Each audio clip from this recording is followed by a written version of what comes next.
ความยุ่งยากหลายการนำใส่น้ำมันตะกี้หันยังของการนี่ยังบ่มาหันเฮา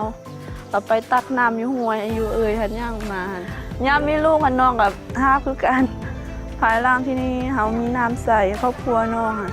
ก็สะดวกสบายขึ้นแล้วสะดวกสบายขึ้นหลายแล้วโดยเฉพาะเหมือนการใส่น้ำนี้แต่งกิน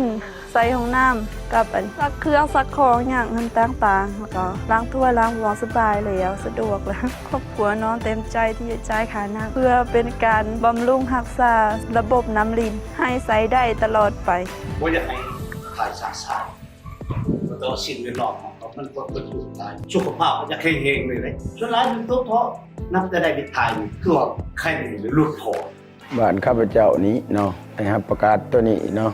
มีแต่ว่าเห็นให้มันยืนยงคนลงเฮือนใหม่กันทุกยุทืมอีกนะเพราะว่ามันมีบนทายสะอาดกินสะอาดดื่มสะอาดประชาชนก็แข็งแรงนั่นแหละสุขภาพสมบูรณ์สิ่งแวดล้อมก็สะอาดนั่นแหละบ่ได้ทายสะสายบ้านเฮาได้รับการยั่งยืนเป็นบ้านปลอดภัยสะทรายเฮ็ดให้บ้านเฮามีความสะอาดจบงามมีความสามัคคีซึ่งมันหมายถึงสุขภาพที่ดีและอนาคตที่ดีของลูกหลานเฮาตอนน้องเกิดลูกผัวป้าไปเกิดลูกอยู่สุขศาลาสิงไสย้อนว่าสุขศาลาเฮาสะดวกสบายสะอาดนำท่านหมอใจดี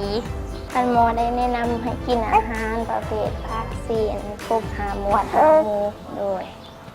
ย้อนได้รับการสนับสนุนจากองค์การแฟนเฮ็ดให้จำนวนคนสนใจในสุขศาลาเพิ่มขึ้นโดยเฉพาะในแม่ยิ่งมาผากทองและมาเกิดลูกนอกจากนั้นพนักงานได้รับฝึกอบรมเพื่อนแท้ก่อนเกิดและหลังเกิดโภชนาการจากองค์การแฟน